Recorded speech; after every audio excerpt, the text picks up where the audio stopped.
Discuss చేయండి. Complete అయ్యి pass చేయండి.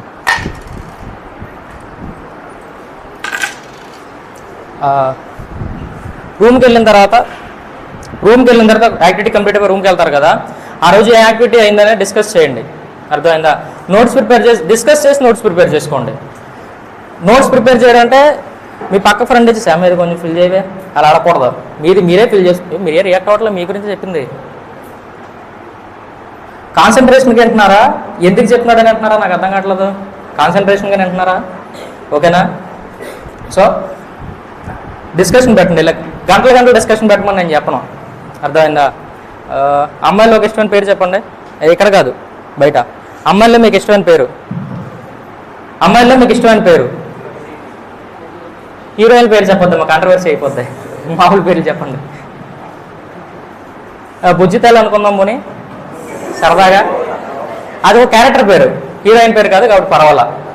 సో రూమ్కి వెళ్ళాక బుజ్జితేలే, రిబ్బన్ పాడైపోయిందే, రిబ్బన్ కొనుక్కోవాలి బయటికి వెళ్ళి, లేదా డ్రెస్ కొనుక్కొని నెలలు అయిపోయింది, కొత్త డ్రెస్ తీసేయాలి అర్జెంట్గా ఏమన్నా శాలరీ రాగానే. అవి మాట్లాడుతూ అవి చాలా ఇంపార్టెంట్ లైఫ్లో. అవి బాబోయ్, అవి లేకపోతే ఉండలేం.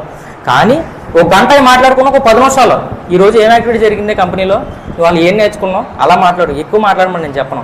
10 నిమిషాలు మాట్లాడుకో, అది ఎక్కువ. ఊరికనే చెప్పాడు కదా, 10 నిమిషాలు మాట్లాడుకోండి చాలు. తర్వాత అంతా మీ ఇష్టం. ఓకే? మన వాళ్ళు ఎరా బావా సినిమా వచ్చిందంటే సాయంత్రం ఏంటి మరి నైట్ షిఫ్ట్ ఉందని మేము అంటాడు పక్కన, నైట్ ఒకలేదు వెళ్దాం సినిమాకి. అవి ఇంపార్టెంట్, చాలా ఇంపార్టెంట్. కానీ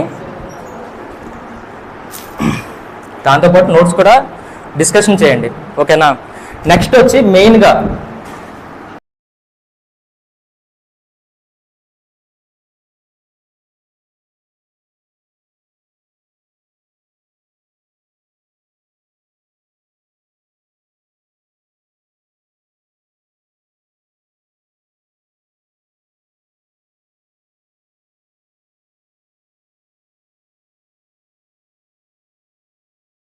నేను రాసుకుంది, నేను డిజైన్ చేసిన స్ట్రక్చర్. అది ఎక్కడి నుంచో తీసుకొచ్చిందో లేదా గూగుల్లో తీసుకొచ్చిందో కాదు, నాలోంచి వచ్చింది.